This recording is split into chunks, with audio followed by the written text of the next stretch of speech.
Liverpool 3, Sheffield United 1. Whew, we made hard work of that, didn't we?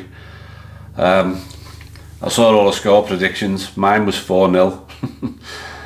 And a lot of people, it was 3 or 4-0 was the prediction by most people, and it was anything but that. You know what? Jurgen Klopp started with I thought an excellent first 11 to get the game going. He brought Gravenberch in and took Endo out. Someone made a point in the group that Endo, if he got booked, would have been banned for Sunday. So great call, and you really don't need defensive midfielder against Sheffield United, who are the team with the lowest possession in the league. But we were almost 1-0 down after 34 seconds. Another slow start, and I mean it was very, very close. It was a great save from Callagher, and then they were inches away from getting on the end of the corner as well. So almost the sucker punch straight away seemed to wake us up, and the game went to a familiar pattern, and we dominated possession for the rest of the half. Sheffield United didn't really have much of a look in for the entire half, but they just dug in that low block, which we all knew they would do, and we got well, yeah, I wouldn't really call it luck. The goalkeeper dawdled on the ball. Darwin had already tried to close him down just about a minute before, and almost did it. And the second time it worked, and it came off his boot and bobbled into the net, and that was it, 1-0 up. So, as expected, Sheffield United didn't change their tactics at all. It was always going to be about hanging into the game if they possibly could, and then trying to sneak something towards the end.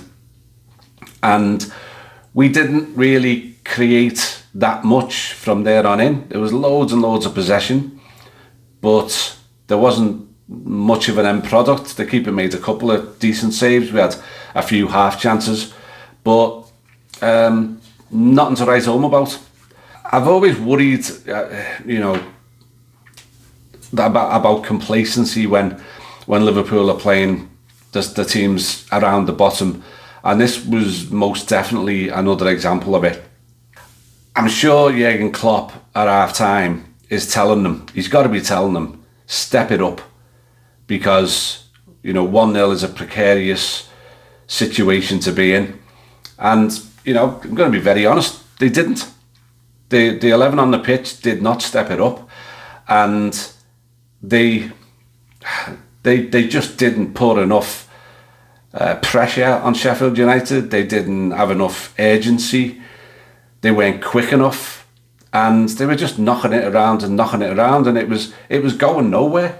I could sense it. I'm sure you could sense it as well. That we could get one of our typical sucker punches here, and sure enough, they get one break, and they cross it. He doesn't really do much with it except try and put it across the goal, and it hits Conor Bradley and goes in. Very unfortunate for Conor Bradley and for Kelleher, who had made a couple of very decent saves, but they had no chance with that. So, what do you do when a team makes it 1-1 and you've only got 30 odd minutes to go? I know, take Mo Salah off. I couldn't believe it. I couldn't believe what I was seeing. Our most potent striker, and I haven't read or seen anything yet, so I don't know if there was any reason or rationale, but it just looked tactical to me. So Mo comes off.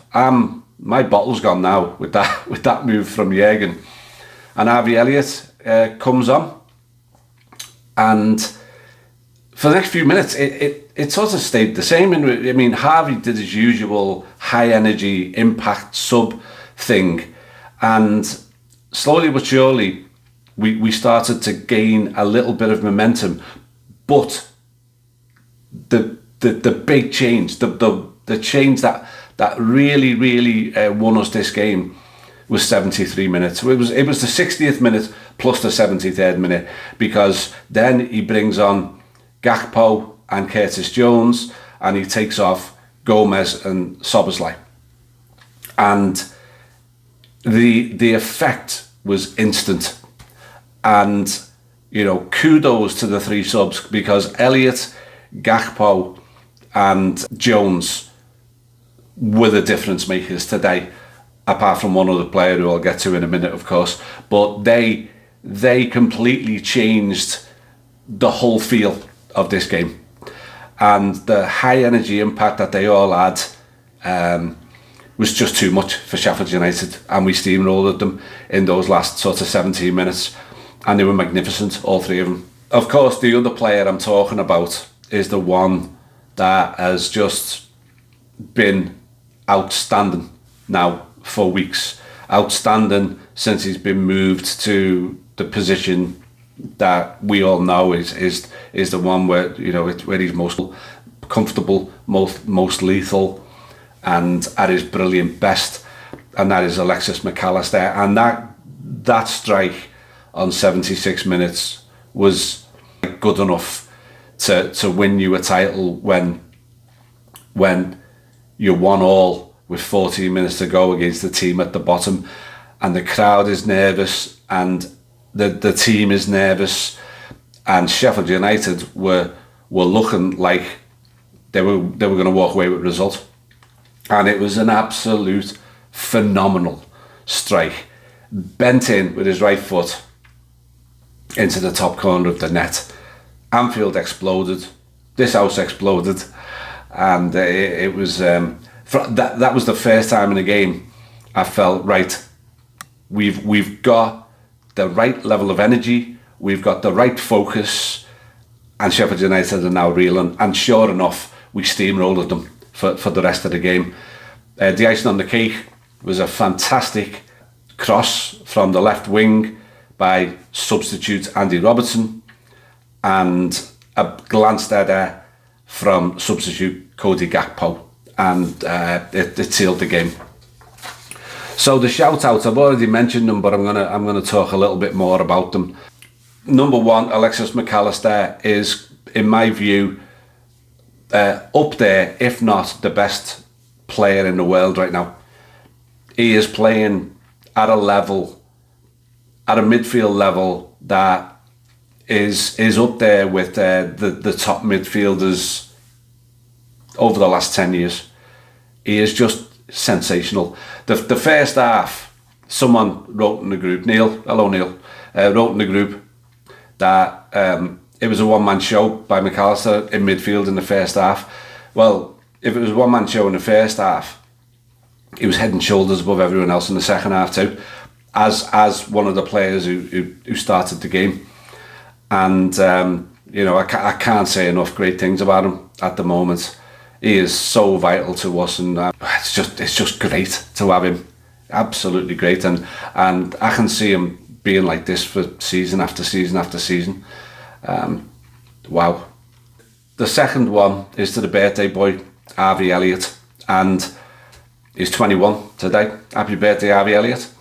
And his initial introduction for Mo, let's not forget, immediately raised the tempo.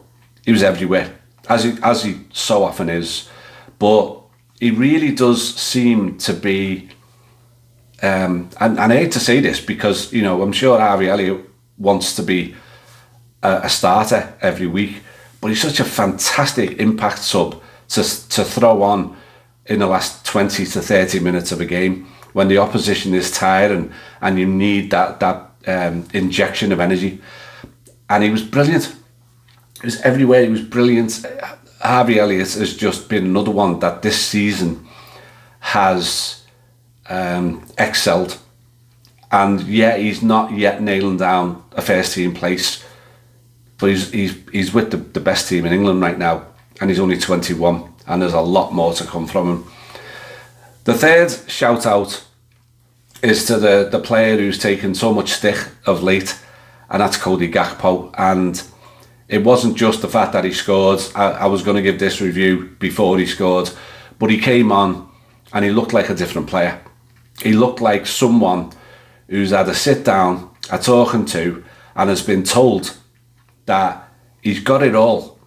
He just needs to believe he's got it all, and he needs to be putting in that shift. He needs to be determined to make a difference, and that's what we saw from the second he came on today. And he was excellent. He also put a shot over the top as well. So Cody Gakpo, fantastic, mate. Keep it up, because we need you, and you showed your worth today. The last shout out goes to Jurgen Klopp. Jurgen, I suppose, can take some accountability for the team being so lacklustre for the first hour of this game.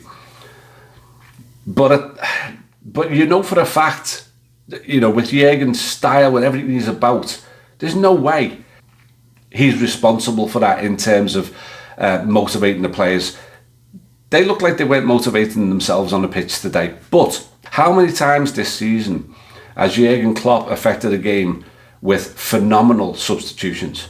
All the ones that came on today were just incredibly good and such an impact.